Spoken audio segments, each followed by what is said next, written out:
पहली बार जब लड़की तैरने गई तो उसे एक खूबसूरत आदमी ने देखा। आदमी ने लड़की से पूछा कि पानी कितना ठंडा है। लड़की ने सहजता से जवाब दिया और किनारे की ओर तैर गई। उसे लगा कि वह आदमी चला जाएगा, लेकिन उसे उम्मीद नहीं थी कि वह उसका पीछा करेगा। वह लड़की के पीछे पीछे गया, चाहे वह कहीं भी तैर रही हो। लड़की घबरा गई और उसने आदमी से पूछा कि क्या उसने उसके प्रेमी को देखा है, लेकिन आदमी ने कहा कि वह उसे सुन नहीं सकता और लड़की को और करीब आने के लिए कहा। उसके बाद उसने उसे एक कामुक भाव से देखा। आदमी के पीछे अपने कपड़े देखकर लड़की एक पल के लिए डर गई। आदमी लड़की को चढ़ाने लगा, उससे पूछने लगा कि क्या वह इतनी देर तक तैरने के बाद थक गई है, बाहर आकर आराम करना चाहती है। वह उसके शरीर को आराम देने के लिए उसकी मालिश कर सकता है। लड़की को गुस्सा आने लगा और उसने आदमी को चेतावनी दी कि उसका प्रेमी पास में ही है और वह उसके साथ मारपीट करने के लिए वापस आ सकता है। फिर उस आदमी ने उसके बॉयफ्रेंड के बारे में कुछ ऐसा कहा जिससे लड़की बहुत डर गई। वह घबराकर इधर उधर चिल्लाने लगी। उम्मीद कर रही थी कि उसका बॉयफ्रेंड जवाब देगा, लेकिन काफी देर तक चिल्लाने के बाद भी कोई जवाब नहीं आया। लड़की को उस आदमी की बातों पर विश्वास होने लगा और वह उससे दूर जाने के लिए झील के बीच की ओर तैरने लगी। इस समय भी वह आदमी उसे अपने साथ आने की धमकी दे रहा था।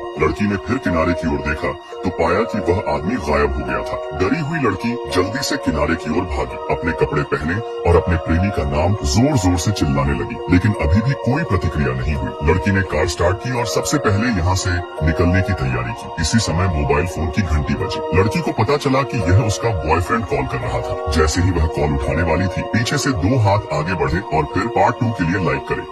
एक काला तेंदुआ चुपचाप मृगों के झुंड के पास पहुंचा, जिससे पानी पी रहे मृग डर गए। लेकिन काले तेंदुआ ने हमला नहीं किया और पानी पीने के लिए अपने शिकार के साथ एक लाइन में खड़ा हो गया। पता चलता है कि जंगल में सूखे का मौसम है और सभी जानवरों को जीने के लिए शांति से रहना है, लेकिन उनके सामने पानी का कुंड इस सामंजस्यपूर्ण वातावरण को तोड़ देता है। यह एक मानव बच्चे के हाथ में आ गया और लड़के ने पानी का बर्तन उठाया और बड़े घूंटों में इसे पी गया। किनारे पर खड़े सभी जानवर उसे आश्चर्य से देखने लगे। भेड़िया राजा के चेहरे पर गंभीरता थी, क्योंकि वह भेड़ियों द्वारा पाला गया बच्चा था और उसे भेड़ियों की आदतें भी सीखनी चाहिए। इसी समय अचानक पहाड़ से एक अजीब सी आवाज आई और सभी जानवर सतर्क हो गए। पता चला कि जंगल का राजा यहाँ आया हुआ था और उसके मनमौजी व्यक्तित्व के कारण सभी जानवर उससे डरते थे। लड़का भी चुपचाप भेड़ियों के राजा के पीछे छिप गया, लेकिन बाघ ने उसे एक नजर में देख लिया। बाघ लड़के के पीछे आया क्योंकि इंसानों ने उसकी एक आंख अंधी कर दी थी, लेकिन यह युद्ध विराम का समय है, इसलिए बाघ भी जल्दबाजी में कोई कदम उठाने की हिम्मत नहीं करता। वह भेड़ियों को कड़ी धमकी देता है और कहता है कि जब सूखा खत्म हो जाएगा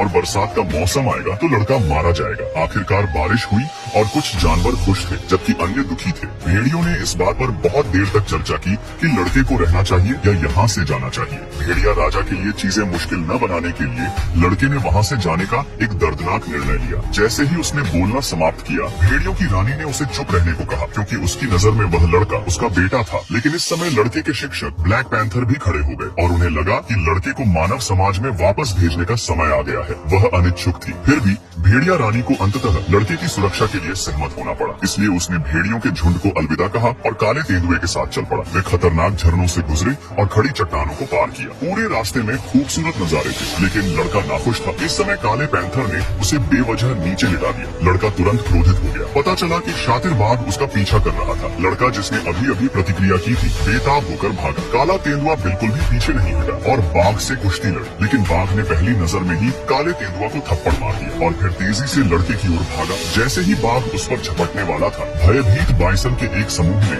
अचानक उसे धक्का देकर दूर कर दिया। लड़के ने इस अवसर का लाभ उठाकर सीधे सूखी नदी की तलहटी में छलांग लगा दी। उसने अपने हाथ घुटनों पर रखे और अभी सांस लेने की कोशिश ही कर रहा था कि पागल भैंसों का झुंड पीछे से झपट पड़ा। सौभाग्यवश अपने दुबले शरीर के कारण लड़का मुड़-मुड़कर बाइसन के हमले से बचने में सफल रहा। जब उसने ऊपर देखा तो पाया कि बाघ आ चुका था। लड़का जानता था कि जब झुंड तितर-बितर हो जाएगा तो वह मारा जाएगा। यह सोचकर उसने दांत पीस लिए और मौके का फायदा उठाकर गाय का एक सींग पकड़ लिया और लड़का जल्द ही उसकी नाक के नीचे से गायब हो गया।